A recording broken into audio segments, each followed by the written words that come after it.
गांधार नरेश, गंगा पुत्र ने हस्तिनापुर के सिंहासन को सुरक्षित रखने की प्रतिज्ञा ली थी और इस समय हस्तिनापुर की सुरक्षा उसके विभाजन में है।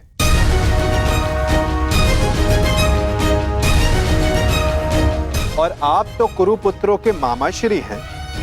आपसे अधिक ये कौन समझ सकता है कि साथ रहने में किसकी कितनी हानि। और ये भी समझ सकते हैं कि यदि एक बार अग्नि प्रज्वलित हो उठी तो उसे शांत करना कितना कठिन है, विशेषकर विद्वेष की अग्नि। वासुदेव, मैं तो शांत। शकुनी, शांत। विदुर, तुम्हारी नीति क्या कहती है इस विषय में?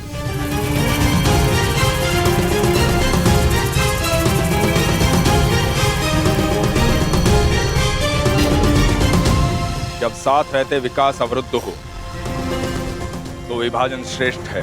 महाराज, विदुर ठीक कह रहे हैं। हमारे हाथ केवल विभाजन का संकल्प है, इसलिए राज्य उचित ढंग से और सामान्य भाग में विभाजित होना चाहिए। मामाश्री, मैं ये विभाजन यहीं समाप्त कर दूंगा। अभी अपने गदा के एक ही प्रहार से इन पांडवों का सिर और सब दोनों चूर चूर कर दूंगा। अभी देखिए। शांत हो जाओ मेरे होने वाले सम्राट, शांत हो जाओ।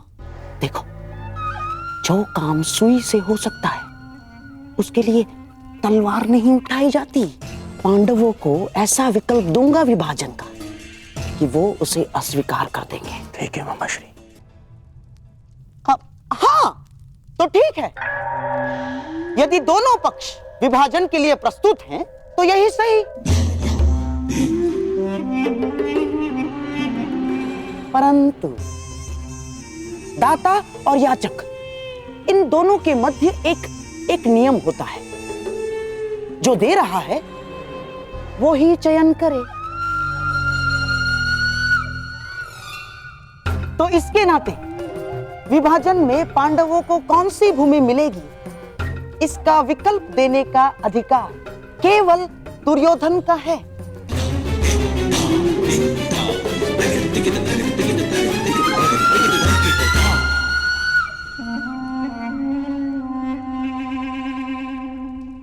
तो कहिए गांधार राज, क्या सुझाव है आपके पास?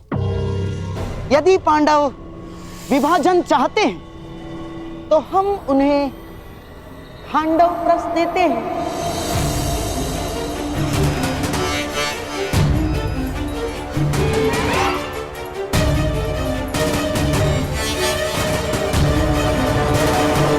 हमें खांडव प्रस्थ नहीं चाहिए, भले ही युद्ध हो जाए। युद्ध से कौन भयभीत है विरकोधर? दान में मिले बछड़े के दांत नहीं गिने जाते। क्षत्रिय दान नहीं लेता, युद्ध करके अपना अधिकार प्राप्त करता है। अर्जुन, तुम्हारे बाणों का उत्तर भी है मेरे पास। यदि कुछ चाहिए तो केवल खांडवप्रस्थ ही मिलेगा, अन्यथा कुछ नहीं मिलेगा। ये क्या कर रहे हो मित्र? इस अन्याय का भाग मत बनो। अन्याय? अपना अधिकार पाने में कोई अन्याय नहीं है मित्र। राजा मेरे पिता हैं, इसीलिए हस्तिनापुर पर केवल मेरा और मेरा अधिकार है। इस राज्यसभा में अब या तो उन्हें वो मिलेगा जो मैं चाहता हूं, अन्यथा वो जिसकी तुम्हें आकांक्षा है, और वो युद्ध है, युद्ध। इसलिए मामाश्री जो कर रहे हैं उन्हें करने दो। परंतु यदि पांडवों ने खांडवप्रस्थ स्वीकार कर लिया तो क्या करोगे? यदि खांडवप्रस्थ देकर मेरे अनुज दुर्योधन को संतोष मिलता है तो हमें खांडवप्रस्थ स्वीकार है।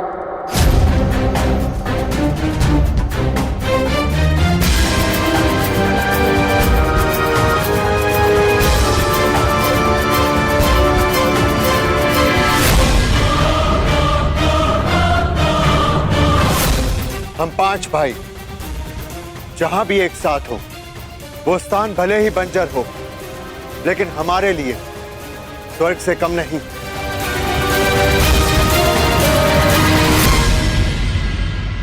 यदि प्रिय युधिष्ठिर को ये स्वीकार है तो हस्तिनापुर नया राज्य बनाने में तुम्हारी सहायता करें। मेरी ओर से तुम्हें 1 सहस्त्र और 8 हाथी, 100 रथ और नया राज स्थापित करने के लिए पर्याप्त धन भेंट में दिया जाएगा।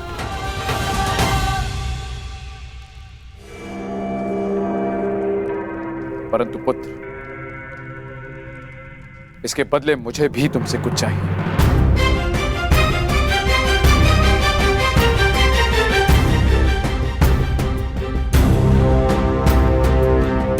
मैंने कौरवों और तुम में कभी भी पक्षपात नहीं किया।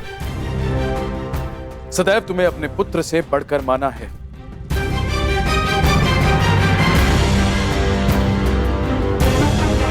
तुम 5 भाई सर्वशक्तिशाली हो।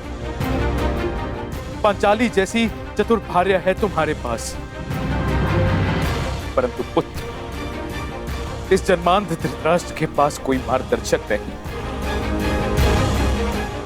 गांधारी और मुझे पथ दिखाने वाला कोई तो चाहिए पुत्र, कोई ऐसा जिसके समीप रहने से मेरे भ्राता पांडु की स्मृति बनी रहे। इसीलिए मेरी इच्छा है पुत्र कि तुम्हारी माता कुंती यहीं हस्तिनापुर में रहे।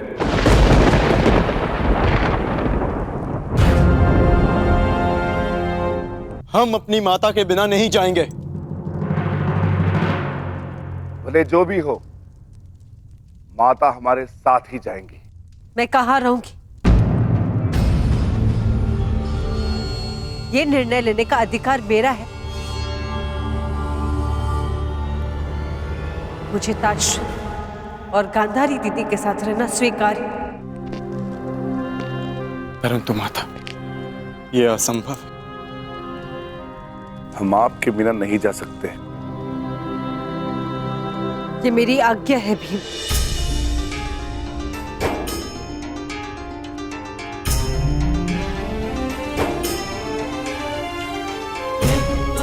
अर्जुन, भीम, जीवन में कुछ निर्णय स्वीकारने में बड़े कठोर हो सकते हैं, चूंकि वे निर्णय नहीं, समय द्वारा ली जाने वाली परीक्षा होती है। यदि बुआ कुंती दोनों परिवारों को एक रखने, महाराज धृतराष्ट्र की इच्छा पूर्ण करने के लिए इतना बड़ा बलिदान दे रही है, तो आप सबको इसका सम्मान करना चाहिए।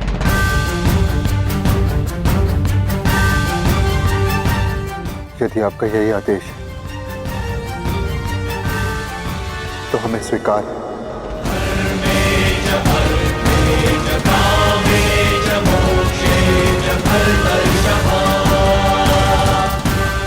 पितामह और माता से दूर रह पाना कठिन और कष्टप्रद होगा, परंतु आपकी इच्छा पूर्ति के लिए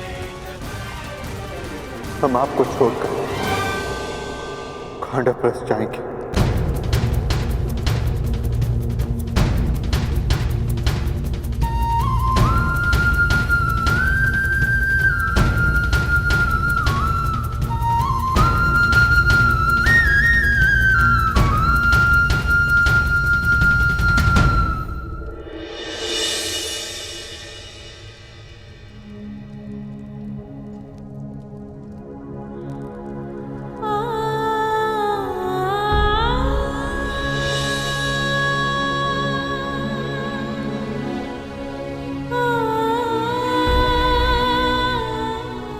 अभी तुम्हारी परीक्षा की घड़ी है पुत्रों। तुम्हें बंजर भूमि में पुष्प खिलाने, परिश्रम करना है और पांचों साथ रहना।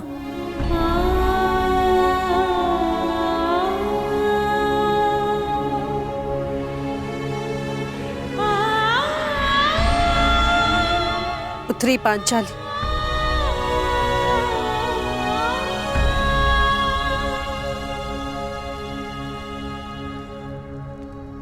से मेरे पांचों पुत्र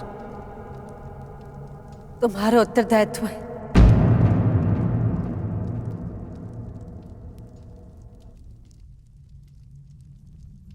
युधिष्ठिर तो सज्जन है, परंतु अर्जुन कभी अपने मन की बात स्पष्ट नहीं करता, इसलिए उसका मन समझने का प्रयास करना। और भीम तो नटखट है, उद्दंड है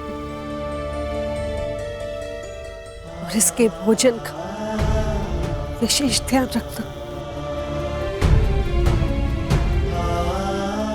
नकुल और सहदेव कहने के लिए माद्री के पुत्र हैं, लेकिन मैंने उन्हें भीम और अर्जुन से कभी कम प्रेम नहीं किया।